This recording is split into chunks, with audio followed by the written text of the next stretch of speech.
मुजफ्फरनगर में एटीएस की छापेमारी से हड़कंप मच गया है। बुढ़ाना के दाऊद मदरसे में एजेंसी ने आजाद और सोहेल से जुड़े दस्तावेज खंगाले। दोनों को 7 नवंबर को आतंकी गतिविधियों में लिप्त होने के आरोप में गिरफ्तार किया गया था। बताया जा रहा है कि सोहेल लखीमपुर खीरी का रहने वाला है और 3 वर्ष से मदरसे में तालीम ले रहा था, जबकि आजाद पिछले 1 वर्ष से यहाँ पढ़ रहा था। मौलाना दाऊद ने भी दोनों के तालीम लेने की बात कबूल की है। एटीएस अब इस पूरे नेटवर्क की तह तक जांच में जुटी हुई है।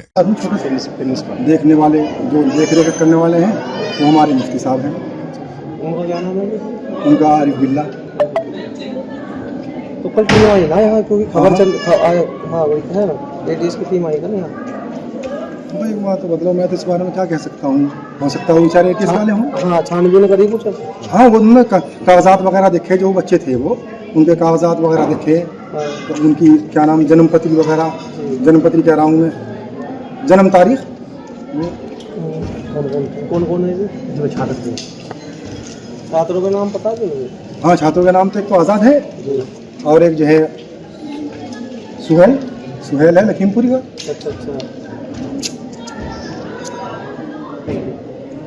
बैठो। फोटो भी मिल जाएगा, फोटो मिल जाएगा।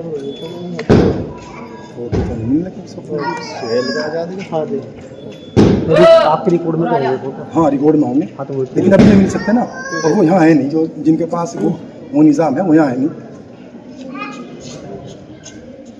फोटो तो आप उससे ले लो, वो तो नेट पर खुलवा रहे। नेट से ले लो फोटो। तो तालीम इनसे करके गए या नहीं? पढ़ एक तो पढ़ के गया तकरीबन 3 साल या 4 साल पहले चला गया था वो। पढ़ के आज़ाद, और ये मौजूदा भी पढ़ रहा था यहाँ। ये सुहेल फिलहाल मौजूदा पढ़ रहा था, लेकिन ये 5 तारीख से यहाँ से चला गया था छुट्टी लेकर। लगभग कितने साल से पढ़ रहा था यहाँ पे? है जी, कितने साल से? 3 साल से था यहाँ। 3 साल से यहाँ था। 3 साल से, पिछले साल से कह रहा हूँ मैं, 3 साल से नहीं कह रहा हूँ। मुजफ्फरनगर के बुढ़ाना क्षेत्र में दर्दनाक हादसा हुआ, जहां गन्ने से भरा ट्रैक्टर ट्रोला अनियंत्रित होकर पलट गया। हादसे में 26 वर्षीय चालक प्रवीण की मौके पर ही मौत हो गई। घटना के बाद मौके पर अफरा तफरी मच गई। शव को बाहर निकालने के लिए पुलिस और प्रशासन की टीम ने घंटों मशक्कत की और गन्ना लोडर व हाइड्रा की मदद से मलबा हटाया गया। मौके पर सीओ गजेंद्र पाल सिंह और नायब तहसीलदार भी पहुंचे। इस दौरान परिजनों ने शव को ले जाने से रोका और हंगामा किया। मामला बुढ़ाना कोतवाली के कांधला रोड का है। आज ये गन्ने का ट्रैक्टर ट्रोला आ रहा था और बुढ़ाना की तरफ आ रहा था, तो ये मंडी के पास में ये पलट गया सड़क के किनारे। उसमें एक प्रदीप नाम का जो गाड़ी चला रहा था, ट्रैक्टर चला रहा था, वो भरसाना का रहने वाला है, वो उसमें दब गया है। उसको निकाल करके वो उसकी मौके पे ही मृत्यु हो गई है, लेकिन फिर भी उसको CSC बुढ़ाना भेज दिया गया है और मौके पर शांति व्यवस्था है, यदि आवश्यक कार्रवाई की जाएगी। मुजफ्फरनगर के गांव कुर्थल में हुई डकैती के खुलासे की मांग को लेकर भारतीय किसान यूनियन सेवक के राष्ट्रीय अध्यक्ष दीपक सोम पीड़ित परिवारों और कार्यकर्ताओं के साथ SSP कार्यालय पर धरने पर बैठे। उन्होंने कहा कि 2 सप्ताह बीत जाने के बावजूद पुलिस अभी तक डकैती का खुलासा नहीं कर पाई है। ग्रामीणों ने बताया कि एक ही रात में 3 घरों में करीब 20 लाख रुपए की डकैती हुई थी, जिसमें महिलाओं के कानों से कुंडल तक खींच लिए गए थे। धरने पर बैठे लोगों ने चेतावनी दी कि जल्द खुलासा नहीं हुआ तो आंदोलन तेज किया जाएगा। ठाकुर दीपक सोम। आज हम एक बुढ़ाना क्षेत्र में गांव पड़ता है कुर्थल, उसमें 23 अक्टूबर की रात को एक ही रात में 3 घरों में डकैती डाली गई और तीनों घरों में इतनी सुनियोजित तरीके से डकैती डाली गई कि पहले उनके कुंडे काटे गए, उनकी कुंडियां तोड़ी गई और आसपास के घरों की कुंडी लगाई गई जिससे कोई मोहल्ले का बाहर ना आ जा। और तीनों घरों में बड़ा नुकसान है। एक घर में तो 2 लड़कियों की शादियों की तैयारी चल रही थी, उनके सोने के चांदी के जेवरात, उनकी नकदी रखी थी, वो सब लेके चले गए। दूसरा एक परिवार था जो KCC का रिन्यूअल के लिए पैसे धीरे धीरे जोड़ रहा था। आपको पता, किसान के बस की नहीं होता 2 लाख 3 लाख का KCC एकदम से रिन्यूअल कराना।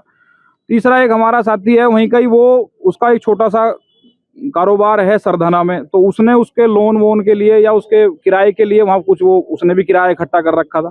तो तीनों घरों पे इस तरीके से डकैती डाली गई कि तीनों घरों में लगभग, जो बाकी कुर्थल के लोग यहाँ मौजूद हैं, लगभग 15 से 20 लाख रुपए का अनुमानित नुकसान है इन लोगों का। और एक किसान के लिए 15 से 20 लाख रुपए की रकम, ये समझ लो कि पूरे जीवन में इकट्ठी करनी भारी हो जा। देखो ऐसा है, इससे पूर्व में हमने कहा था, गांव में ही सबने चर्चा करके कहा था कि 23 अक्टूबर को घटना हुई है, 3 नवंबर को चलेंगे कप्तान साहब के यहाँ। लेकिन 2 तारीख में हमसे सब अधिकारियों ने कहा, 1 नवंबर में सब अधिकारियों ने कहा, हमने कहा चलो हमें कोई शौक नहीं है अधिकारी के यहाँ, कप्तान साहब के यहाँ जाके धरना देने का, आप इसमें और 5-7 दिन का समय ले लो।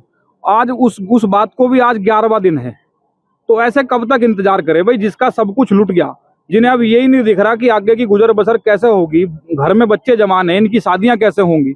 आप जब उन्हें आज रास्ता नहीं दिखाई दे रहा तो मजबूरी में यहाँ आना पड़ा ना। और ये जो यहाँ अधिकारी कह रहे, 1-2 कह रहे हैं कि आप यहाँ क्यों आ रहे, यहाँ क्यों आ गए। अरे भाई, कप्तान साहब हैं, जिले के कप्तान हैं, हम भी जिले के निवासी हैं, हमारा आना अधिकार है। कप्तान साहब से अपनी बात रखेंगे, आगे की जो कार्रवाई है करनी तो कप्तान साहब को ही है। तो इसी उम्मीद से यहाँ आए हैं कि जल्द से जल्द इसमें कोई ऐसा ठोस निर्णय और ऐसी ठोस टीम बनाए कप्तान साहब, जिससे इन लोगों का जो नुकसान हुआ है वो पूर्ति हो सके। मुजफ्फरनगर के खतौली ब्लॉक सभागार में अखिल भारतीय प्रधान संगठन की महत्वपूर्ण बैठक हुई, जिसमें ग्राम पंचायतों से जुड़े कई अहम मुद्दों पर चर्चा की गई। ग्राम फुलत के प्रधान हाजी वसीम से रंगदारी मांगने और धमकी देने का मामला उठने पर प्रधानों ने गहरा रोष व्यक्त किया। उन्होंने कहा कि रतनपुरी पुलिस को शिकायत देने के बावजूद अब तक मुकदमा दर्ज नहीं हुआ है। बैठक में हाइड फंड की राशि जारी न होने और अधूरे विकास कार्यों को लेकर भी नाराजगी जताई गई। प्रधानों ने चेतावनी दी कि यदि समस्याओं का समाधान नहीं हुआ तो वे आंदोलन करेंगे। देखो, मेरे पे तो आरोप ये लगा रहे हैं, ये तो सब गलत है। बाकी 2 साल से मुझे प्रताड़ित करते आ रहे हैं ये लोग। ये दोनों 2 साल से लगभग कभी सीमेंट के कट्टे मांगते हैं, कभी पैसा मांगते हैं, बोलते हैं कि हम तो प्रधान से ले जबरदस्ती का। बाकी 2 साल से मैंने लगभग ऑनलाइन 50,000 रुपये भी डाल रखे उनको। अभी पिछले महीने 22 तारीख में 22/10 में मुझसे बाजार में मिले और मुझसे 1 लाख रुपए मांगे गए। बोले 1 लाख रुपए दे, नहीं तो तेरा जो अंजाम होगा पूरा गाँव देखेंगे। और मैंने एसएसपी साहब को भी एप्लीकेशन दे रखी है, एसएचओ साहब को भी दे रखी है। अभी मेरा कोई समाधान नहीं हुआ, अभी तक नई मुकदमा नहीं लिखा गया। मांग तो यही है, देखो इंस्पेक्टर साहब जो है इसमें जांच करके मुकदमा लिखें। हमारी बैठक का आज का जो मुद्दा था जी, हमारे प्रधान जी है फुलत से, इनका शोषण कर रहा जी गांव का एक व्यक्ति, जिसका नाम इसकी प्रधान जी ने थाने में तहरीर भी दे रखी है और लंबे समय से वो इनसे पैसे मांगता भी आ रहा। आरटीआई डालने के नाम पे आपकी जांच करा दूंगा, इस तरह से करके प्रधान जी का शोषण कर रहा। प्रधान जी कई बार उसे पैसे दे भी चुके, जिसका ऑनलाइन जो उसे पैसे दिए ऑनलाइन उसका रिकॉर्ड भी नहीं के पास। तो आज की मीटिंग में हमारे सारे प्रधानों में रोष है और इसके बारे में अभी कोतवाल साहब से बात हुई है कि कोतवाल साहब ने आज रिपोर्ट दर्ज कर दी तो ठीक है, नहीं तो कल को सब प्रधान कप्तान साहब से मिलेंगे। मुख्य एजेंडा तो हमारा ये था। मुजफ्फरनगर में एक महिला ने शादी का झांसा देकर बलात्कार करने का सनसनीखेज आरोप लगाया है। पीड़िता अंजू ने एसएसपी को दी तहरीर में बताया, व्यक्ति ने नशीला पदार्थ पिलाकर उसके साथ कई बार दुष्कर्म किया और शादी का वादा कर अब मुकर गया। महिला का कहना है कि उसके साथ साजिश रची। पीड़िता ने पुलिस से आरोपियों के खिलाफ सख्त कार्रवाई की मांग की है। फिलहाल पुलिस मामले की जाँच में जुटी है। मैं जब काम करने गई, उन्होंने मुझे 3-4 दिन लो रखी जी, ऐसे ही मैं काम करती रही। फिर जब मैं काम करती रही, एक दिन उन्हें अकेला देख के उन्होंने मुझे कोल्ड ड्रिंक दी। मेरी कोल्ड ड्रिंक में कुछ मिला दिया, नशीला पदार्थ उन्होंने। जब मुझे 2 बजे कोल्ड ड्रिंक दी, मेरी 5:30 बजे आँख खुली जी। जो 5:30 बजे आँख खुली, मैंने आवाज़ उठाई कि मैं आपकी कंप्लेन कर दूँगी। तो उन्होंने कहा कि कोई बात नहीं, मैं तुम्हारे से शादी कर लूँगा। जब शादी करने को कह दिया उन्होंने, तो मैं रहती रही। मुझे साल भर रखा जी, ऐसे ही लगातार मेरे साथ शोषण होता रहा। मैं इंसाफ चाहूँगी, कंप्लेन होनी चाहिए इसके साथ, जैसे मेरे साथ हुआ और किसी के साथ ना हो। क्योंकि 1 साल रख के किसी लेडीज को, उसकी बदनामी देखो कितनी है। मुझे 1 साल रख के इन्होंने निकाल दिया और अब मैं थाने में जा रही, चौकी में जा रही, कहीं पे भी मुझे मेरी कंप्लेन नहीं लिख रहे, कह रहे कि 13 ही निकाल लेंगे हम।